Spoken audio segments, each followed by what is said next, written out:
In the name of the Father, and of the Son, and of the Holy Spirit, Amen. Parish of St. Constantine and Helen, I pray you're well. I wanted in this video to offer sort of two things. A little bit of an update on how things are here at the parish so that you can know as part one. And part two, I wanted to offer just a few suggestions, many of which you probably already know, of things that we can do in our home to bring the faith into our home. I know a lot of times, especially now, we feel kind of disconnected from the church. It's easy to kind of forget about things related to the church. And I want to offer just a few suggestions of things that we can do that are good and easy, and things that you could very simply integrate into the routine of your family as you're all stuck at home right now. Regarding the pastoral update, a couple of things I wanted to say. First of all, for the foreseeable future, things are going to be staying the way they are. I have not gotten a report yet from our Metropolitan. I should be hearing more this weekend. But as of right now, it's very likely that we will be celebrating Pascha and Holy Week the same way we are celebrating our Sunday liturgies right now, which is to say just the priest, the chanter, and an altar helper, and that's it. Regarding the sacraments, particularly Holy Unction and Holy Communion, we haven't really been told what to do about that, so we don't know. So if you want to know more information, we don't have any yet. Hopefully we'll know more by the weekend. A couple of things I wanted to share with the parish. I received an encyclical from the Holy Synod, which is all of our bishops. They gather together quarterly to discuss things. And I was heartened by a couple of things that I saw. One was that they've asked us to insert a petition in the Divine Liturgy and the Great Litany regarding what's going on here with the coronavirus, and praying for those who are trying to solve this problem, the doctors, the medical workers, and all the people involved in that. So that you'll hear that at the next service where we have the Great Litany. Also, I was honestly very heartened to see that our hierarchs have all committed, each of them, to give 20% of their own income over the next few months to help pay for the expenses of the Archdiocese. I was very happy to see that, see them leading by example, so I'm very thankful that they're doing that. Those are the main two things. Also, the Archdiocese announced in an encyclical, also the one from the Synod, that the national clergy laity, which is supposed to be held this July in Ohio, is going to be pushed into next year. So rather than being in 2020, it's going to be held in 2021, which is probably not a big surprise to any of us. That's the pastoral update part of my discussion here today. I also wanted to say a few things really to everyone. This maybe applies a little bit more to families, but I think it applies to everybody, regarding sort of keeping our faith alive and vibrant during this sort of oddball time in the life of our country. And I really just wanted to make a few suggestions. Again, many of these things you're probably already doing, but maybe some of them you're not.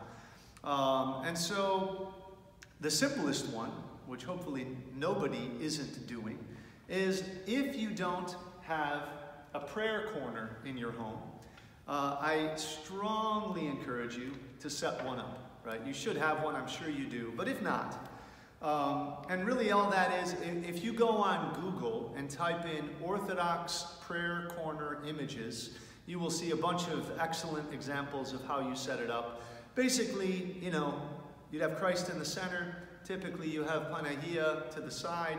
And then usually there may be saints that you are particularly fond of, that you have icons of.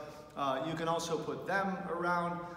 Very, very normally, you would put the patron saints of the members of your family. So in my family, we have Saint Panteleimon, we have Saint Constantina, we have Saint Eleni, we have Saint Blaise, Saint Elias, Saint Xenia, and all of our family saints in our icon corner. And we have other saints that we are fond of and we are close to. So that's something we really should do. If we don't have one, now is the time to set it up, especially since we're trapped at home. It's a good little home project while we are stuck at home. And with that, I would encourage you to get a little oil lamp like this. In my house, I actually don't use an oil lamp because, frankly, I fear that my kids are going to throw a ball and knock it over and we'll have oil all over the place.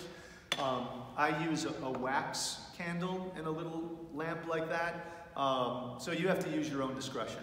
But that's something that we should have in our prayer area as well. We could also have a little incense burner. So I have this little incense container. It's a little ceramic handheld thing with charcoal. And at night, typically we do this at night, we light a charcoal, we put some incense on it, and we just sort of make the sign of the cross, and we cense the house. So this is something you can very easily do, and it's a beautiful way, especially with incense, right, where we're used to walking into church and smelling the incense, right? So it's a great way to take that component of church and bring it into our homes, right? So our kids can smell it, and it really kind of brings that ecclesiastical church feel to our homes in a good way. Another thing we should do is we should be drinking holy water. So, and I've said this many times, you can drink it. I usually encourage people to drink it first thing in the morning before they do anything else. Usually myself, I literally brush my teeth, and then after I brush my teeth, I'll drink a little bit of holy water. If you don't have holy water at home, and I've said this before, we have some bottles here in the church. You can come and get it, and it's in an outside area, so you don't have to come when we're open. The area where the holy water is always open.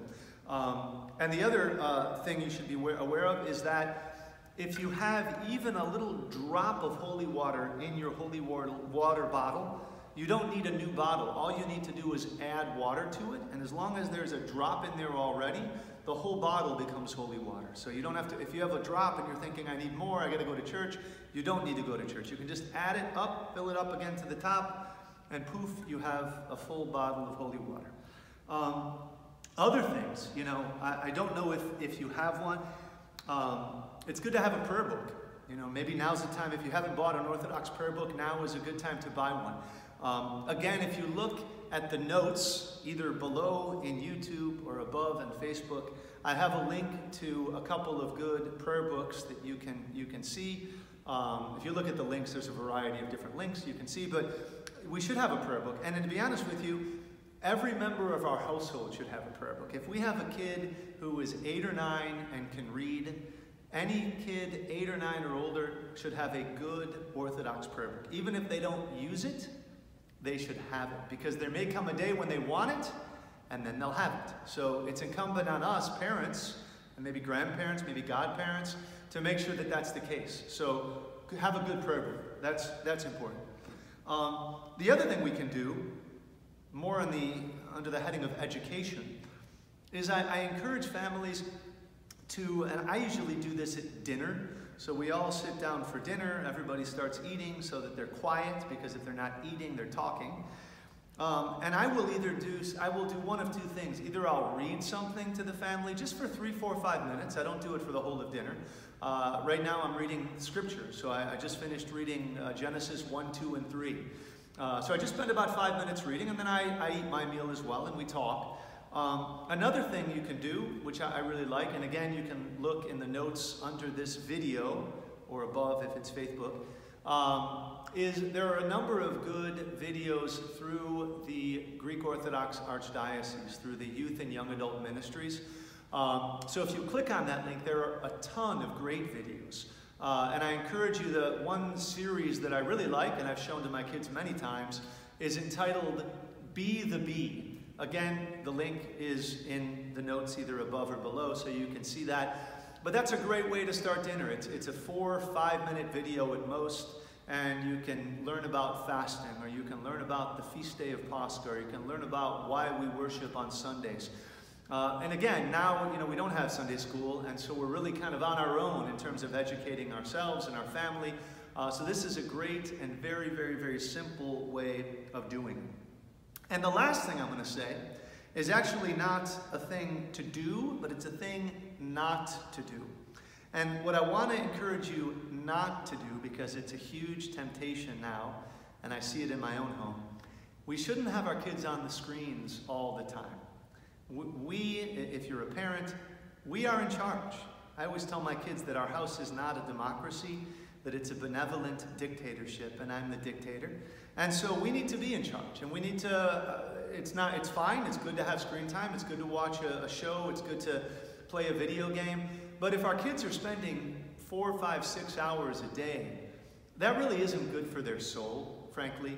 And all the advertisements, I mean, it's not just what they're looking at, it's all the advertisements on the side and everything that, you know, the culture is trying to catechize our kids to be good little consumers, right? But nowhere in the gospel does Christ extol the virtues of being a consumer. And it's really incumbent on us as parents, and I should say, we also need to model that behavior. If we're always on our phones, and we're always on our computers, and we're always on our iPads, we're really not modeling very good behavior for our kids. So I encourage you, now it's Lent, you know, we fast from food. We can also fast, at least to some extent, right from our screen time. So those are my thoughts. I pray that you're well, and I look forward to seeing all of you face to face very, very soon. God bless you.